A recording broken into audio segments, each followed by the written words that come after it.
오늘은 하나님의 선물, 영생의 생수, 복음의 생수로 만족하자, 이런 주제로 말씀을 드립니다. 사람이 목마르고 허전한 것은 무엇 때문인가? 첫째는 사랑이 없기 때문이요, 둘째는 영생이 없기 때문입니다. 사랑이 없기 때문에 인생은 늘 마음이 목마르고, 영원한 생명이 없기 때문에 죽음의 두려움에 매여서 사람은 목마르고 허전한 것입니다. 그러나 우리가 사랑 안에 있으면 두려움이 없고, 영생 안에 있으면 목마른 것이 없게 됩니다. 세월호는 복원력이 없어서 침몰하고 말았습니다. 한쪽으로 쏠리거나 어떤 충격을 받았을 때 배가 중심 잡고 똑바로 설 수 있는 힘, 그것이 복원력이죠. 원래 상태로 돌아온다, 안전한 상태로 돌아온다, 그것이 복원되는 힘입니다. 우리 인생도 이런 실패, 저런 상처, 때로는 낙담과 절망, 이런저런 어려운 일들이 찾아옵니다. 누구나 다 그런 과정을 통과하는데, 문제는 회복되는 힘입니다. 얼마나 그 인생의 아픔과 굴곡을 이기고 더 큰 믿음으로 빨리 회복되느냐, 아니면 세월호처럼 복원력을 잃고 좌초되느냐, 그 차이. 눈물 없는 사람이 어디 있고 시련 없는 인생이 어디에 있겠습니까? 그래 도중한 시의 글입니까? 흔들리지 않고 피는 꽃은 없다. 꽃줄기는 연약하여서 바람이 불 때마다 흔들립니다. 우리는 근본 피조물이요 인생이라, 아무리 건강해도 병원 가는 일이 생기고, 아무리 인고 부부라도 다투는 일이 생기고, 아무리 세상에 돈이 많고 좋은 것이 많아도 마음이 허전합니다. 뭔가 채워지지 않는 이 마음의 목마름, 그래서 술도 마셔보고 오락에도 빠져보고 뭔가 열중하여 성공하려고도 하고 또 투자도 하려고 합니다. 10번 찍어 안 넘어가는 나무가 어디 있나? 한번 해보자. 네, 좋습니다. 그만한 끈기와 열정은 있어야죠. 그런데 뭔가 성취하고 성공할수록 마음의 한 구석에 비어있는 이 공간, 이것이 다 있습니다. 내가 이만하면 살만한데, 내가 이만하면 성공했는데 나는 왜 이럴까? 여전히 목마르고 허전하고 채워지지 않는 마음의 공백이 있습니다. 이 자리는 오직 하나님만이 채울 수 있는 공간입니다. 그래서 어쩌면 이 허전함, 이 허무함, 이거를 얼마나 빨리 깨닫느냐, 그래서 얼마만큼 간절하게 하나님을 찾아가고 있느냐, 이 시점, 그 영혼이 목마르고 하나님을 찾아가는 시점, 이것도 참 중요합니다. 세월 다 보내고 나이가 들고 뭔가 보람 있는 일 해보지도 못하고 그렇게 이 세상 떠나면 아쉽지 않겠습니까? 그러므로 세월을 아끼라, 때가 악하니라. 너희 인생이 무엇이뇨? 잠깐 보이다가 없어지는 안개니라. 우리가 괜히 왔다 가는 그런 인생이 되지 않으려면 자신의 나이를 알아야 되고, 자신에게 주어진 영적인 기회를 알아야 합니다. 하나님이 나에게 뭘 주셨나? 나에게 주어진 하나님의 기회, 영적인 기회는 무엇인가? 믿음의 눈으로 하나님으로부터 주어진 나의 가치, 내 인생의 기회를 알아야 합니다. 그래서 내가 하나님을 찾아야 하는 그 시점에 하나님을 내가 찾아야 되고 그 하나님을 찾아서 만나야 되는, 그래서 내 인생의 가치를 다시 발견하고 내 인생의 기회를 다시 부여잡는 그 시기를 놓치면 안 되는 것입니다.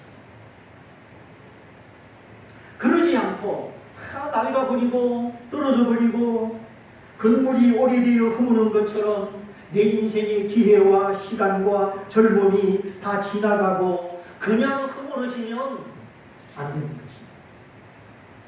그래서 우리는 좀 더 진지하게 하나님께 물어야 됩니다. 하나님, 제가 오늘 여기 살아 숨쉬고 있는 이유는 무엇입니까? 내 인생의 기회와 나의 진정한 가치는 무엇입니까? 우리가 은혜 받을수록 좀 더 진지하게 하나님 앞에 나갈 필요가 있습니다. 그러면 한없이 깊으시고 한없이 넓으신 하나님이 더 세밀하게 더 크게 내게 다가오십니다. 막연한 것이 아니라 더 뚜렷하게 더 확실하게 하나님의 비전이 내게 다가옵니다. 하나님이 내게 보여주신 비전, 너는 이것 때문에 살만한 가치가 있고 너는 이것 때문에 살아야 된다.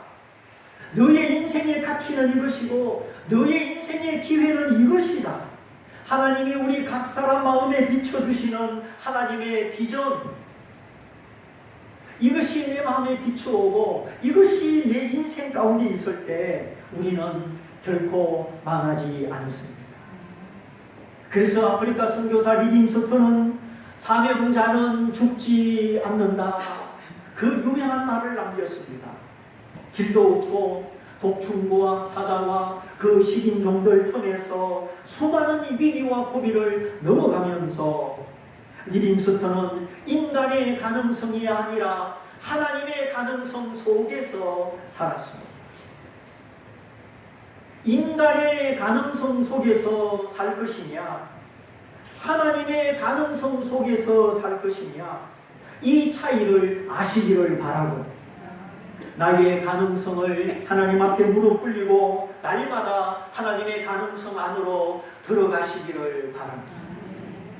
여기에 은총이 있고 생명이 있고 하나님의 온갖 기적과 축복이 있습니다.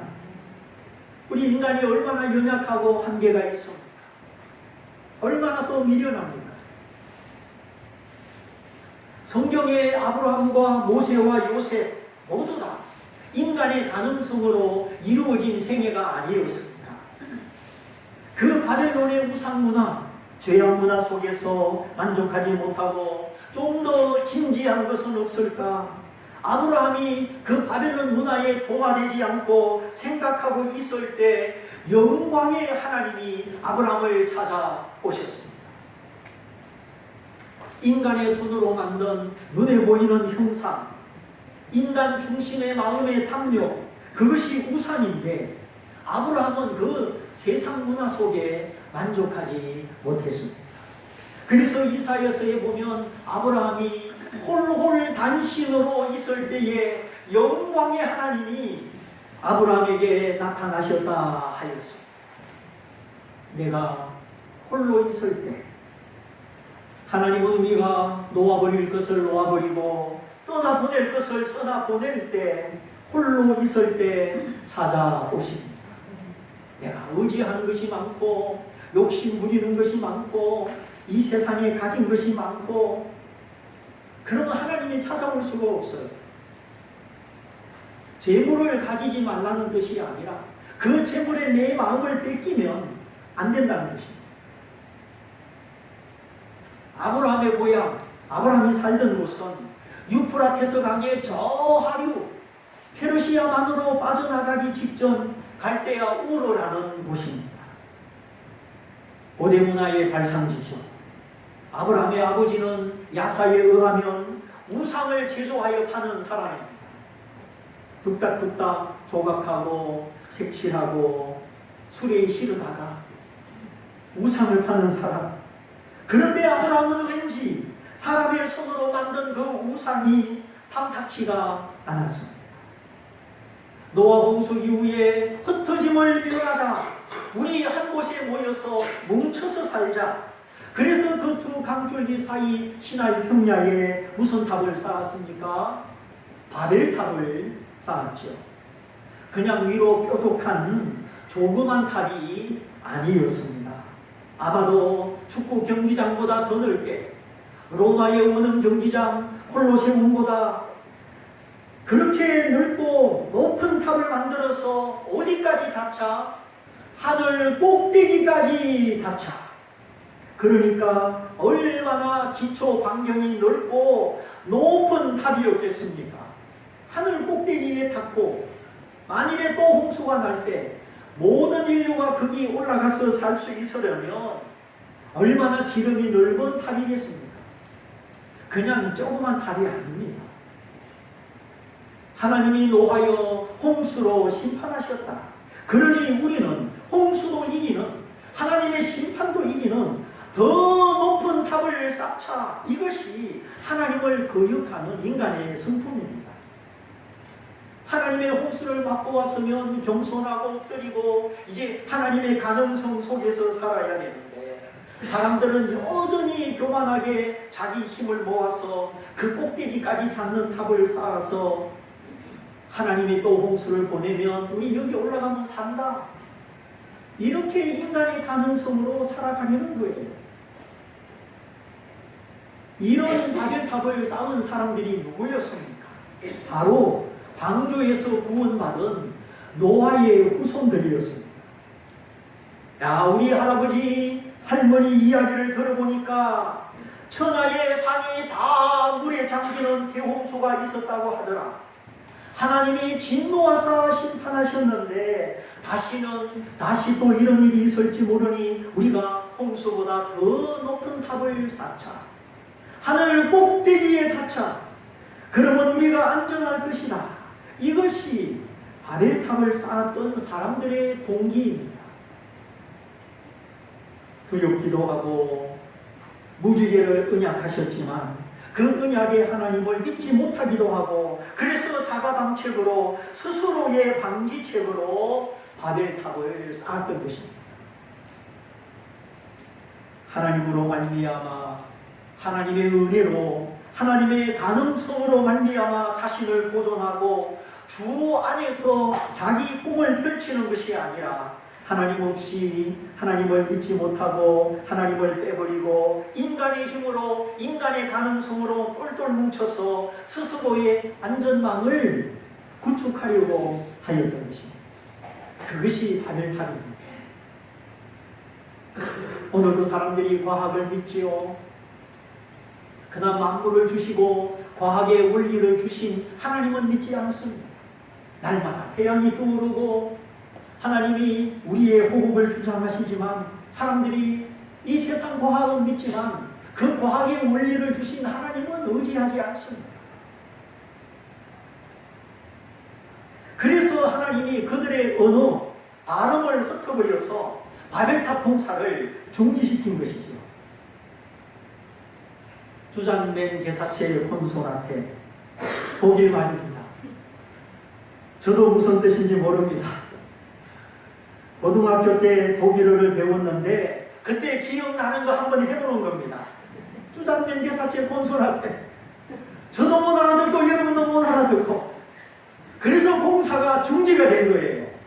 벽돌 달라고 하는데 망치 달라 그러고 이제 말이 안 들립니다. 자, 여기에 우리 하늘나라 백성들, 성도들의 믿음이 있습니다. 나의 노력, 나의 가능성, 그 테두리 안에서 하나님을 배제시키고 하나님을 멀리하고 나의 가능성으로 살아갈 것이냐, 아니면 나의 가능성을 하나님께 내려놓고 내 아버지 하나님, 선하신 하나님, 하나님을 믿고 이제 하나님의 은혜로 하나님의 가능성으로 살아갈 것이냐. 우리는 하나님의 가능성 안에서 살아가는 이것을 날마다 배우고 날마다 연습하고 내 마음 깊이 내려서 익숙하게 배워야 합니다.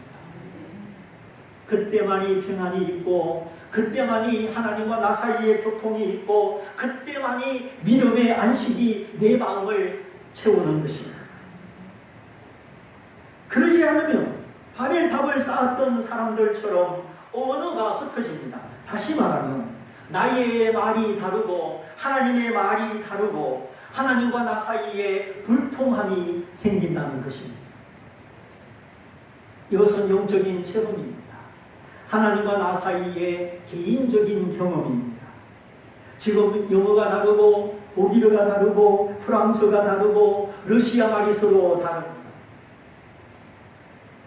창세기 11장 그 바벨탑 사건, 언어를 흩어버린 사건, 이건 역사적 진실입니다. 이것이 언어 장벽이고 우리의 불편이죠. 중국에 가도 중국말 못하고 일본에 가도 일본말을 못하고 그때 언어가 흩어져서 이거 불편한 겁니다. 심지어 제주도 사투리를 그대로 말하면 우리 못 알아듣습니다. 얼마나 불편한지. 이 말이 통하지 않는 이 불편함. 그래서 흩어버린 언어, 그것도 역사적 사실이지만 하나님 앞에 나의 말이 다르고 하나님의 말이 달라 서로 상통하지 못하는 것, 이것이 더욱더 큰 영적 사실이요 우리의 실제입니다. 하나님이 아무리 말씀하셔도 내가 못 알아.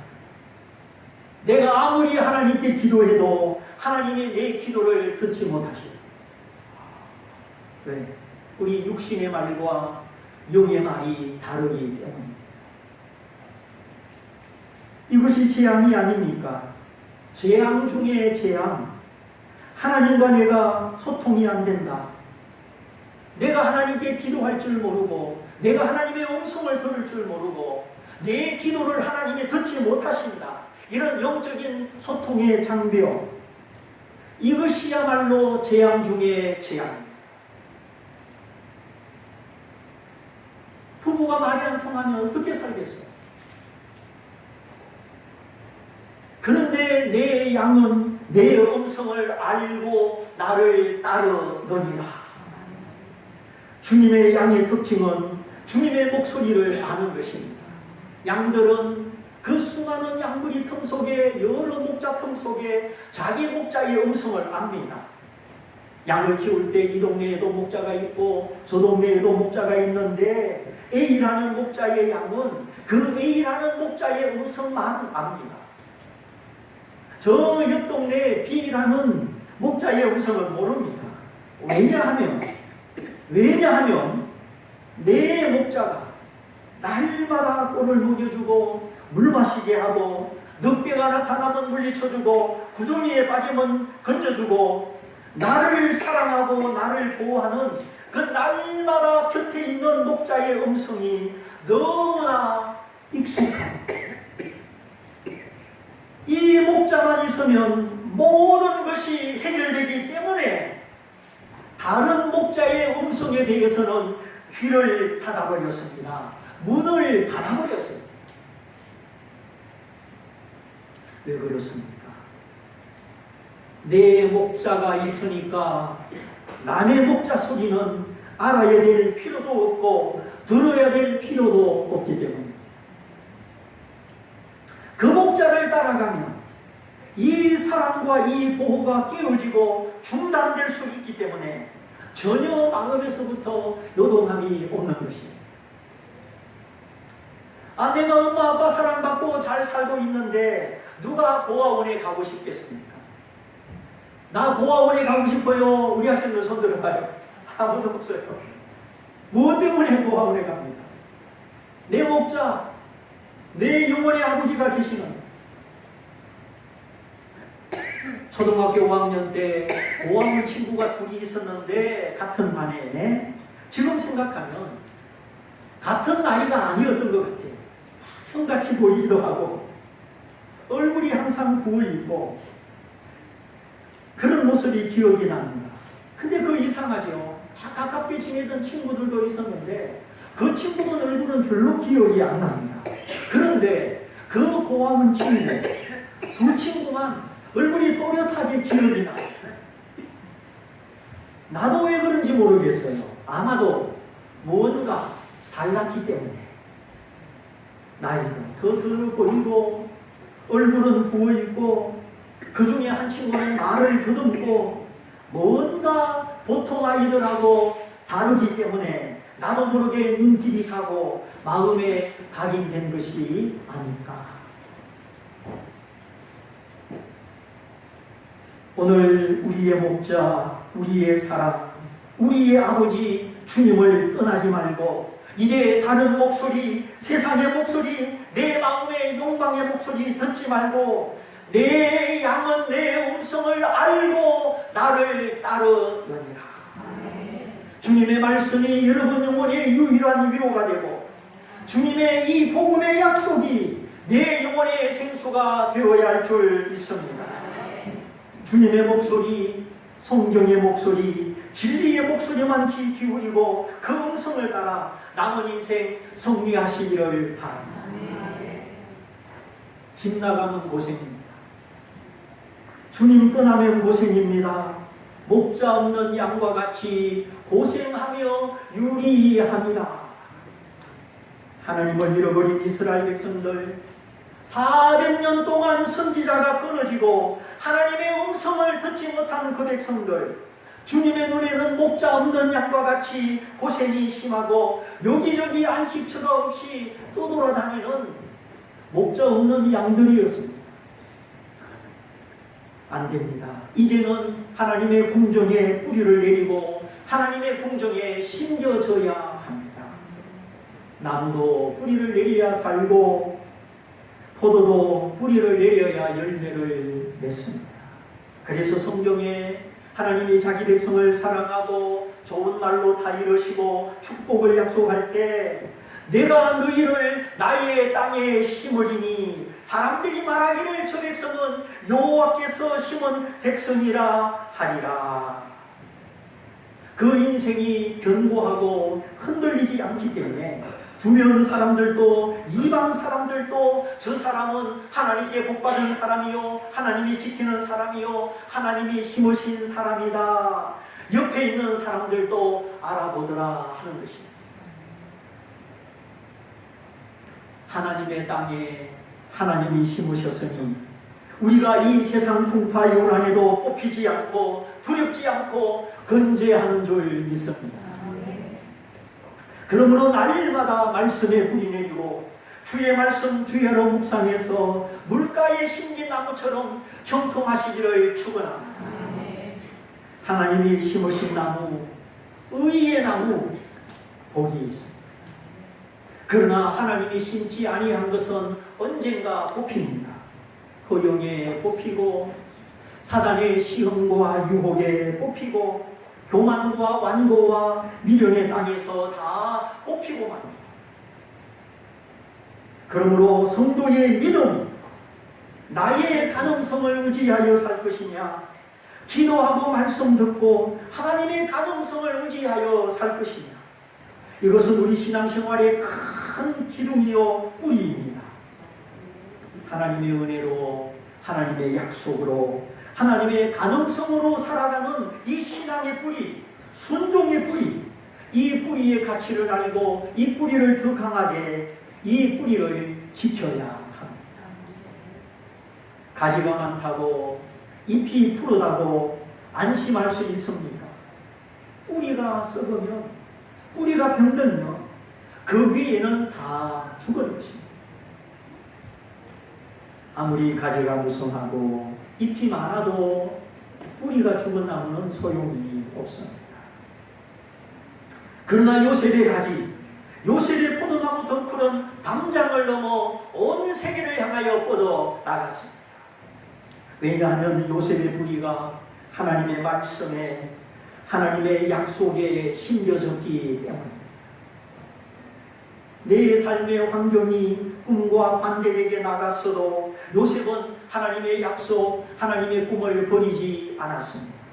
이것이 요셉의 신앙이요, 요셉을 요셉되게 한 축복의 근원입니다.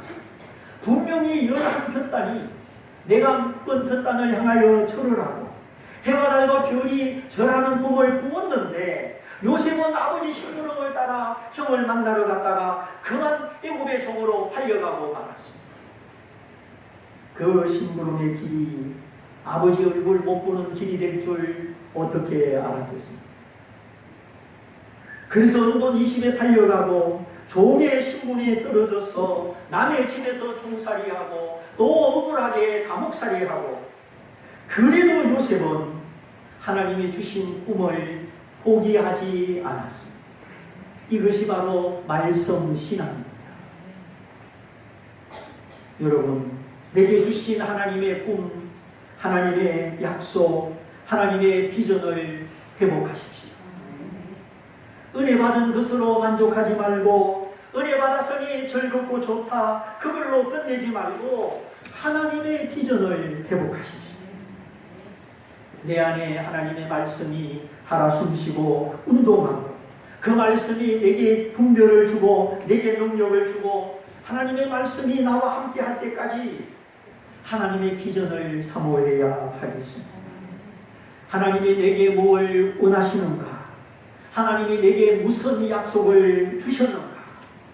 그 가슴에 약속의 말씀, 하나님의 비전을 품은 사람은 결코 망하지 않습니다. 낙심하지 않습니다. 중단하지 않습니다. 나를 부르시니가 하나님이시요, 내게 비전을 주시니가 하나님이시요, 나를 세우시니가 하나님이시기 때문입니다. 때때로 나는 흔들리고 나는 한눈 팔고 나는 넘어집니다. 그러나 하나님은 결코 변치 않습니다. 하나님은 언제나 동일하시고 언제나 그 은혜의 보좌에 계십니다. 그러므로 오늘 내게 주어진 환경이 나를 가로막고 환경이 별로 좋지 않고 환경이 어떻게 변화될 것 같지도 않고 어쩌면 요셉처럼 반대의 환경이, 고난의 환경이 열릴지라도 이제는 환경을 보는 것이 아니라 하나님을 보는 믿음을 가지시기 바랍니다. 하나님은 나를 더 크게 하시고 나를 더 새롭게 하시고 나를 더 요긴하게 더 뚜렷하게 사용하시기를 원하십니다. 주여 내가 여기 있나이다 나를 보내소서. 은혜 받은 것을 넘어서 하나님의 비전 속으로 하나님의 부르심 속으로 들어가시기를 바랍니다. 두려워하지 말고 낯설게 생각하지 말고 하나님이 다 아신다. 하나님이 내 가는 길 다 보신다. 하나님이 그 길을 인도하신다 믿고 나의 가능성을 내려놓고 하나님의 가능성을 의지하는 믿음의 첫걸음, 그 첫걸음을, 믿음의 걸음을 하나님이 기뻐하십니다. 하나님이 기뻐하시면 하늘 문이 열리고 하나님이 기뻐하시면 말씀이 들리고 하나님이 기뻐하시면 내 기도가 하나님께 올라가고 하나님이 기뻐하시면 안 되는 일이 없습니다. 이제까지 믿음의 걸음이 아니요 하나님을 향한 걸음이 아니었다면 이제는 바꾸십시오.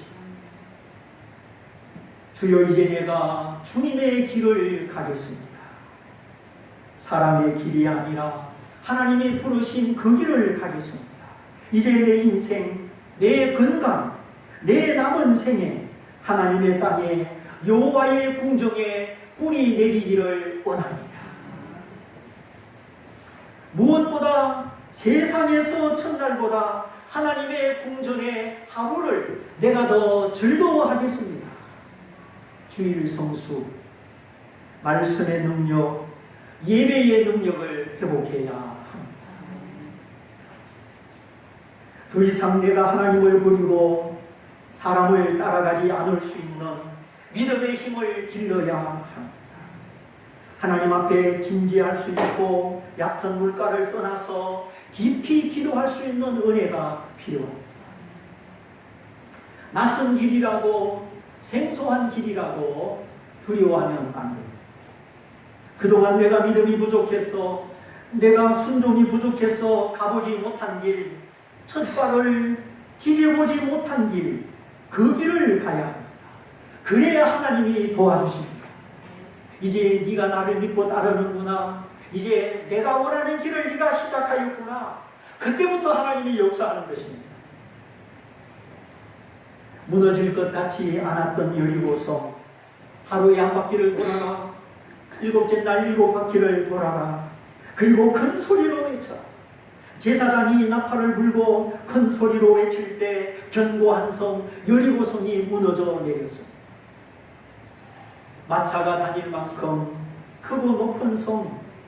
그런데 고고학자들이 연구를 해보니까 성벽이 바깥으로 넘어진 것이 아니라 다 안으로 넘어졌다는 것입니다. 이것은 여호와께서 그날 그 시간 지진으로 말미암아 무너진 현상이다. 땅이 속에서 갈라졌기 때문에 성이 다 안으로 무너졌다고 고고학자들이 과학적으로 증명을 하였습니다. 믿음은 옛 것을 버리고 옛 길을 버리고 하나님이 준비하신 새 것을 맛보고 새 길을 가는 것입니다. 온 세상이 하나님을 거역하고 어리석은 우상에 빠져 있었을 때 아브라함은 거기 동화되지 않고 홀홀 단신으로 있었습니다. 세상과 구별되게 혼자 있는 것이 외롭고 힘들기도 하지만 하나님은 거기에 아브라함을 찾아오셨습니다. 그래서 창세기 11장까지 노아 홍수 이후 바벨탑 사건이 끝이 나고 창세기 12장 아브라함을 부르시는 하나님의 부르심이 시작된 것입니다. 예수 그리스도는 그날 부르심을 받은 아브라함의 후손으로 이 세상에 오신 것입니다.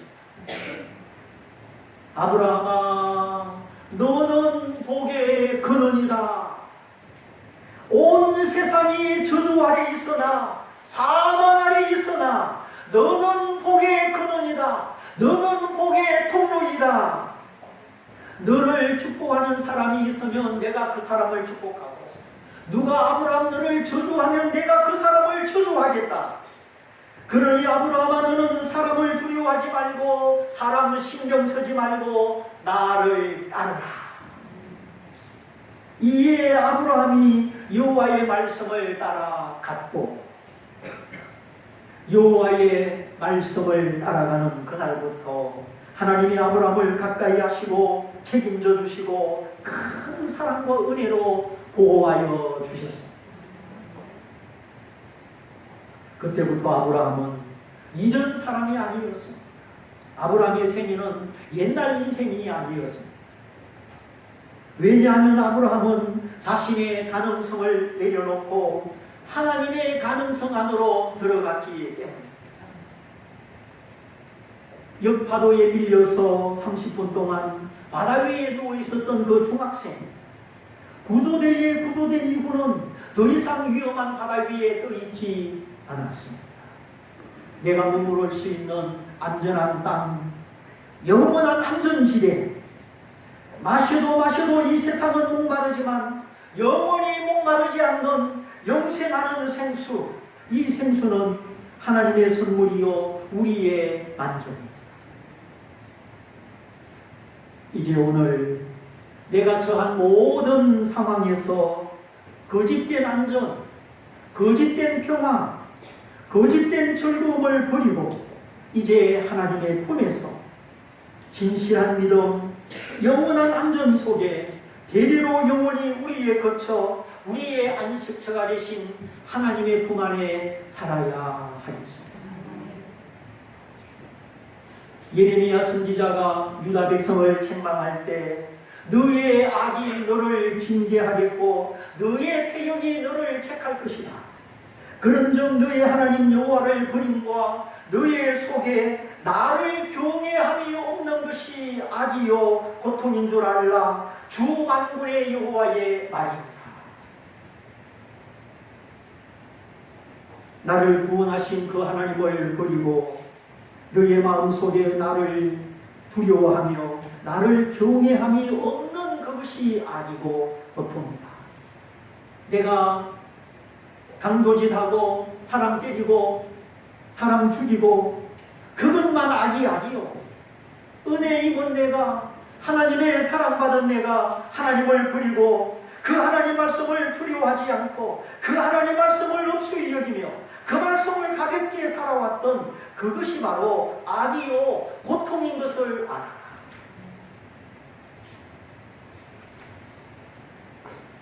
주님 떠나가시면 모든 것이 헛됩니다. 또 이렇게 말씀하십니다. 내 백성이 두 가지 악을 행하였나니 곧 생수의 근원이 된 나를 버린 것과 스스로 웅덩이를 판 것인데 그것은 물을 저축치 못할 터진 웅덩이이다. 안전 보장이 되지 않는 웅덩이라 하셨습니다. 하나님이 자기 백성들의 생수의 근원이요 생사화복, 살고 죽고 복을 받고 화를 받는 근원인데 그 하나님을 떠났다. 생수의 근원인 하나님을 떠났다. 그리고 열심히 웅덩이를 팠는데 재산의 웅덩이도 파고 놀러다니는 즐거움의 웅덩이도 파고 자녀 교육, 자녀 투자의 웅덩이도 파고 그런데 물을 저축치 못하는 만족을 감지 못하는 터진 웅덩이다. 이렇게 하나님을 버리고 생수를 버리고 세상에 안전이 없는 웅덩이를 열심히 파고 살았던 것이 두 가지 악이라고 하셨습니다. 그러므로 하나님은 돌아오라고 하시고 진책을 받되 믿음으로 받으라 하십니다. 그리고 아브라함처럼 여호와의 말씀을 따라가고 요셉처럼 고난의 환경 중에도 하나님의 꿈, 하나님의 약속을 꼭 붙잡고 이제 나의 가능성이 아니라 하나님의 가능성 속에서 살아가는 것입니다. 그것이 바로 믿음의 걸음입니다. 그러므로 두려워하지 말라. 내가 너와 함께 함이니라. 놀라지 말라. 나는 너를 치유하는 너의 하나님이 됨이니라. 내가 너를 굳세게 하리라. 내가 너를 도와주리라. 참으로 나의 의로운 오른손으로 거짓 없는 손으로 너를 붙들어 주리라. 저녁에는 울음이 기수할지라도 아침에는 기쁨이 오리로다. 이제 옛것을 버리고 목자의 음성, 주님의 음성 순종해서 하나님의 생수, 하나님의 안전지대, 하나님의 만족으로 살아가는 목마르지 않는 우리 모두가 되시기를 주님의 이름으로 축원드립니다. 우리 말씀을 붙잡고 같이 기도하겠습니다. 주님, 내가 무엇 때문에 하나님을 멀리하고 그렇게 열심히 저축치 못할 땅을 파고 살아왔습니다. 오늘 우리의 마음, 우리의 인생을 하나님께 초점을 맞추고 하나님의 가능성 속에서 내가 안전지대에 살기 원합니다. 거짓된 평강 위에, 거짓된 안전 위에 무너지는 자가 되지 않기 원합니다. 이 말씀을 붙잡고 다 같이 기도하겠습니다. 할렐루야.